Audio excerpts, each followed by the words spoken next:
So, for example, if you knew nothing about science and you read, say, the Bible, the Old Testament, which in Genesis is an account of nature. That's what that is. And I said to you, give me your description of the natural world based only on this.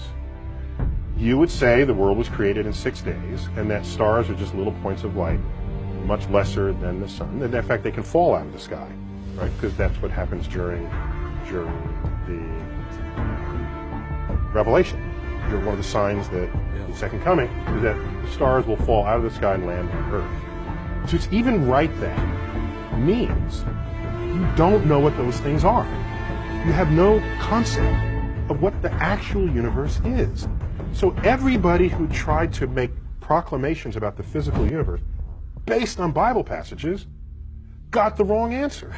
So what happened was, when science discovers things and you want to stay religious, or you want to continue to believe that the Bible is unerring, what you would do is, you would say, well, let me go back to the Bible and reinterpret it. Then you'd say things like, oh, they didn't really mean that literally, they meant that figuratively. So this whole sort of reinterpretation of how figurative the poetic passages of the Bible are came after science showed that this is not how things unfolded. What is more likely? That the laws of nature have been suspended in your favor and in a way that you approve, or that you've made a mistake.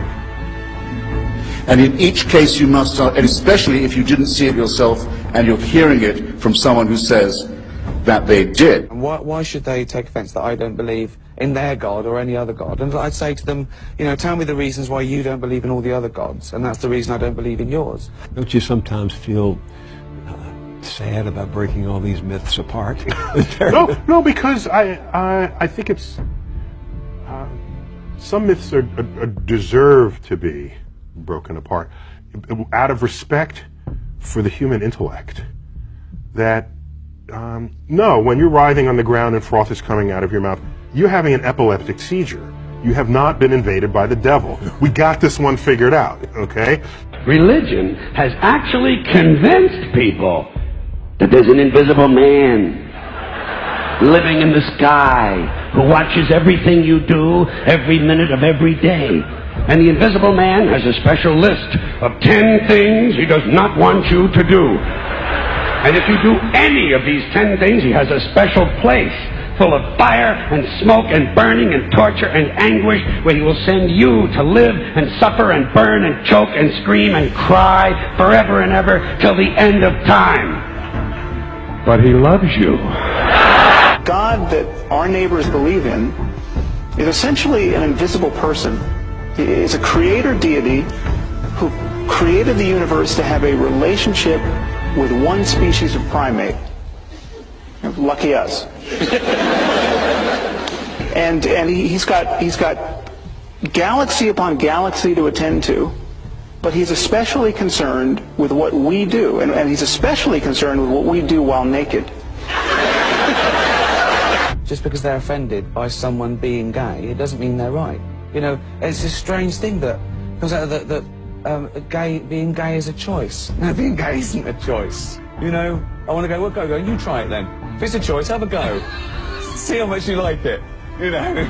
Do you give people who make this case that was the beginning and that there had to be something that provoked the beginning, do you give them an A at least for trying to reconcile faith and reason? I don't think they're reconcilable. What do you mean?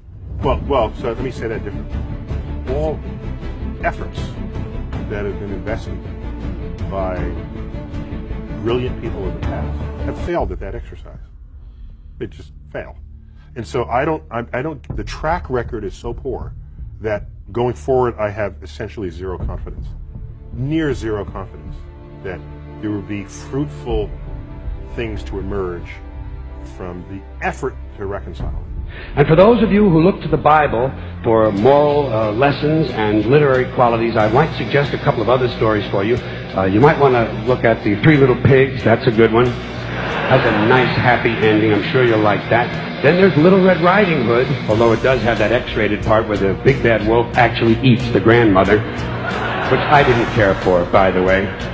And finally, I've often always drawn a great deal of moral comfort from Humpty Dumpty. The part I like the best, all the king's horses and all the king's men couldn't put Humpty Dumpty back together again. That's because there is no Humpty Dumpty and there is no God. Many people claim to find it impossible to believe or to imagine that they won't exist after death. Just try it for a second. I mean, you imagine that everyone in Paris right now is getting along fine without all of us. I mean, none of us are in Paris. We are really, really materially absent from whatever is going on in every other city on this planet right now. You were absent for all of human history before your birth. The idea that you simply can't imagine not existing after death is really kind of just for lack of trying, I think. I say, fine, pray for anything you want, pray for anything, but what about the divine plan? Remember that?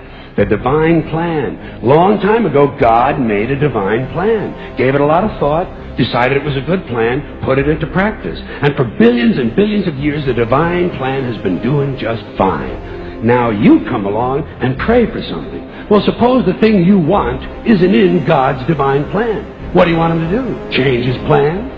Just for you? Doesn't it seem a little arrogant? It's a divine plan. What's the use of being God if every rundown schmuck with a $2 prayer book can come along and fuck up your plan? And here's something else, another problem you might have. Suppose your prayers aren't answered. What do you say? Well, it's God's will. Thy will be done. Fine, but if it's God's will and he's going to do what he wants to anyway, why the fuck bother praying in the first place? Seems like a big waste of time to me. Okay, just think about the Muslims at this moment who are blowing themselves up, convinced that they are agents of God's will. There's absolutely nothing that Dr. Craig can say against their behavior in moral terms, apart from his own faith-based claim that they're praying to the wrong God. If they had the right God, what they were doing would be good on divine command theory. Now, I'm obviously not saying that Dr. Craig or all religious people are psychopaths and psychotics, but this to me is the true horror of religion. It allows perfectly decent and sane people to believe by the billions what only lunatics could believe on their own. If you wake up tomorrow morning thinking that saying a few Latin words over your pancakes is going to turn them into the body of Elvis Presley, you have lost your mind. But if you think more or less the same thing about a cracker and the body of Jesus, you're just a Catholic. You must realize that some people are going to go to your show at the planetarium and they're going to say, aha, those scientists have discovered God. Because God, dark matter, is what holds this universe together. Was that a question?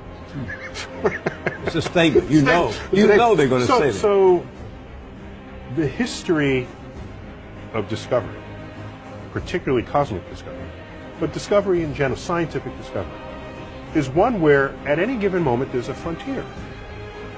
And there tends to be an urge for people, especially religious people, to assert that across that boundary into the unknown lies the handiwork of God. This shows up a lot. Newton even said it. He had his laws of gravity and motion, and he was explaining the moon and the planet. He was there. He doesn't mention God for any of that. And then he gets to the limits of what his equations can calculate. Can't quite figure this out. Maybe God steps in and makes it work. That's where he invoked God. And Ptolemy, he bet on the wrong horse, but he was a brilliant guy. He formulated the geocentric universe with Earth in the middle. This is where we got epicycles and all the machinations of the heavens. It was still a mystery to him. He looked up and uttered the following words: when I trace at my pleasure the windings to and fro of the heavenly bodies. These are the planets going through retrograde and back. The mysteries of it. When I trace at my pleasure the windings to and fro of the heavenly bodies, I no longer touch earth with my feet. I stand in the presence of Zeus himself and take my fill of pleasure. What he did was he didn't invoke Zeus to account for the rock that he's standing on or the air he's breathing. It was this point of mystery, and in gets invoked God. This, over time, has been described by philosophers as the God of the gaps. If that's where you're going to put your God in this world, then God is an ever-receding pocket of scientific ignorance. If that's how you're going to invoke God, if God is the mystery of the universe, these mysteries, we're tackling these mysteries one by one. If you're going to stay religious at the end of the conversation, God has to be more to you than just where science has yet to tread. So, to the person who says maybe dark matter is God, if the only reason why you're saying it's because it's a mystery, then get ready to have that undone.